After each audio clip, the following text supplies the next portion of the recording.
Sup guys, I'm back and today I'm doing another movie review. Today I'm going to be reviewing the finale, the final movie of the anime trilogy, Godzilla the Planet Eater from the year, I believe it's 2018. I think, correct me in the comment section down below. But yes, this is the final movie of the anime trilogy. So yeah, let's not waste any more time. Let's get right into this review.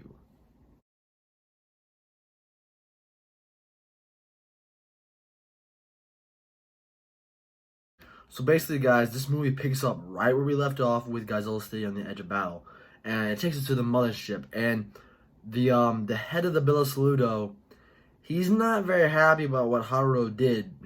Destroying, killing what's his name, Bellabay and Galagu. He's not happy about that because the commander of the Bills Saludo is of course a Bills Saludo. So he thinks Haruo Sakaki should be killed. He should be sentenced to death. So basically, then we go back to Haruo, and he's with Yuko, and he's with the daughter, and they're basically saying that she's not gonna make it. The nanometal is actually the only thing now that's keeping her alive. But Metphys has now, the majority of the people that are still alive are now a part of Metphys' religion, and proclaiming that they have been saved from the nanometal because of a miracle from the divine God. But the doctor, I'm just gonna call him the doctor. He says that all the people, including Haruo, the people that have been saved from the nanometal, all received the Hotu as treatment. So it's not a miracle. It's basically science. But Metphys basically says that that his God is able to defeat Godzilla. And it's kind of crazy how powerful its God is, and I will get to that later in this review. But basically, Metphys captures Miana, and he says, "Bow down and pray to the golden demise." And we get a vision of this dragon with 3 heads, and hint, hint, nudge, nudge, who it is. I think you guys know who it is. But yeah, he's basically and also back on the mothership on the Aratrum, the Bills Saludo have absolutely taken control of the Aratrum, because they want to punish Captain Sakaki. But now, all of a sudden, there's a ritual going on up in the Aratrum and down on Earth, praying, "Ghidorah, bring us a beautiful demise." It's Ghidorah. So on Earth, 3 shadows of heads just start biting people, biting their limbs off, biting their heads off, and it's crazy. Then on the ship, they're chanting the same thing as well, but not really the same thing is happening. But there's a gravitational field starting to appear in space, and out comes this really long neck, and there's a head attached to the end. Well, duh. But it's gold, so it is one of Ghidorah's heads, and it's attacking the Aratrum, and it's distorting space and time itself. It's crazy. So how do you? Well, I'll get to that a little later. So basically, the crew finds out about their death before it even happens. That's how powerful this Ghidorah is, and he just destroys the Aratrum. So now Metphys, I'll get to that a little later. What am I saying? But now there's, Godzilla is now woken up from his slumber. He fell asleep after the city on the edge of battle. He's now woken up, and he's heading away from Mount Fuji. And all of a sudden, there's these 3 gravitational fields starting to pop out, and there's these spheres in the middle. And out of one sphere, there's a gold light, and down comes the head of Ghidorah. And Godzilla and Ghidorah are going to face off. So, how, since, Godzilla's like 300 meters, how are you going to create a monster that's going to defeat Godzilla? Make him basically almost invincible. Make Ghidorah almost invincible. Maybe the most powerful creature we've ever seen in the film universe. Basically, Godzilla, but here's the thing. When they see Ghidorah come out, they can only see it with their eyes. Their machines aren't picking them up. It's not detecting Ghidorah at all. So Godzilla fires his atomic breath at Ghidorah, and it curves away. But the readings show that Godzilla's beam just went through it, and they're not even picking it up at all. Even if they change it to infrared, there's nothing on the screens. So, Ghidorah bites down on Godzilla, and they're like, "What in the world? What about the shield? It's crazy." Godzilla tries to attack it, but his arm just passes right through Ghidorah. And all of a sudden, two more heads come out of the two other gravitational fields, and they bite down on Godzilla. And Haruo confronts Metphis, because he's probably responsible for this.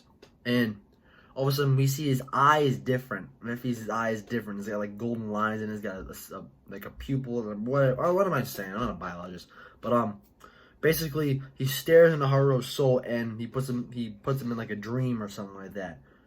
Something like that. But Godzilla then starts to heat up. He starts to heat up like he did on the end of City on the Edge of Battle. But all of a sudden, the heat just goes away. But here's the thing, the temperature drops, but the molecules are still going really, really fast. And of course, the molecules going really, really fast creates heat. The molecules are still going even faster than they were before, but there's no heat.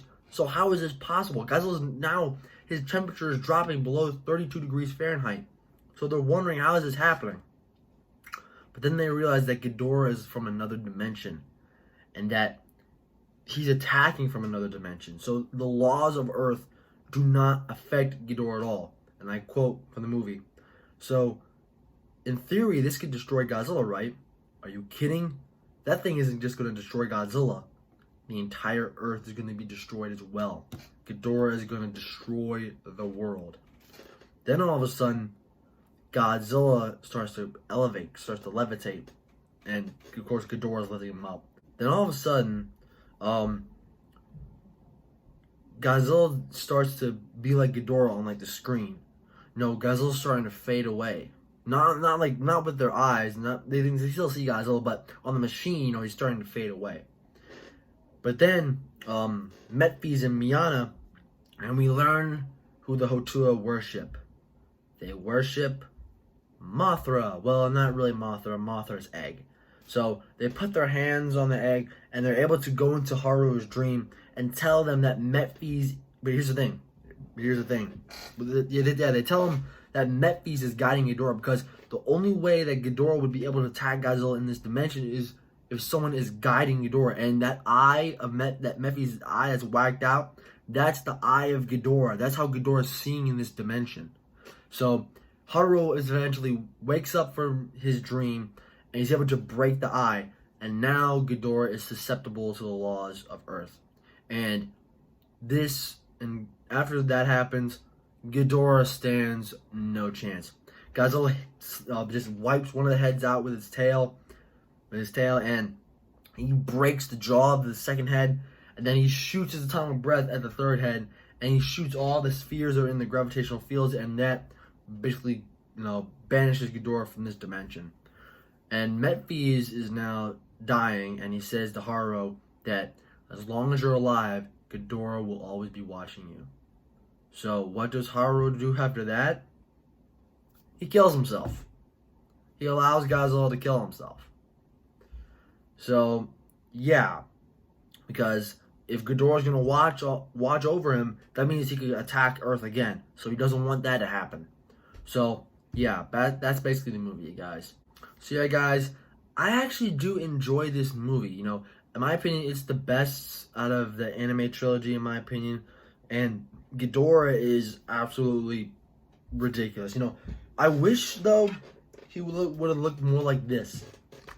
Sorry, in the movie. So this guy's got a little dust on him. But I wish he looked more like this in the movie. Like, instead of that one head that comes down from the portal, I wish his whole body would come through the portal. I mean, I don't know, but the movie's still alright anyway. But how big is Ghidorah in this movie? Well, Wikizilla says that he's 20 kilometers long, which is ridiculous. So they had to make a monster that's even bigger than Godzilla, and they made him almost invincible. Well, kind of. He had a guide for this universe. But, yeah, this movie's alright. Unlike the next movie I'm going to be reviewing, which is fantastic, and I cannot wait to review that movie for you guys. Sure, I did a non-spoiler review for that one a long time ago, over a year ago. I cannot wait to give a spoiler review of this next Godzilla movie. I am so excited to watch it again, guys. I am so excited. Alright, guys, make sure to follow me on Instagram, OhMyGodzilla1. Thank you guys so much for watching. Make sure to like, comment, and subscribe.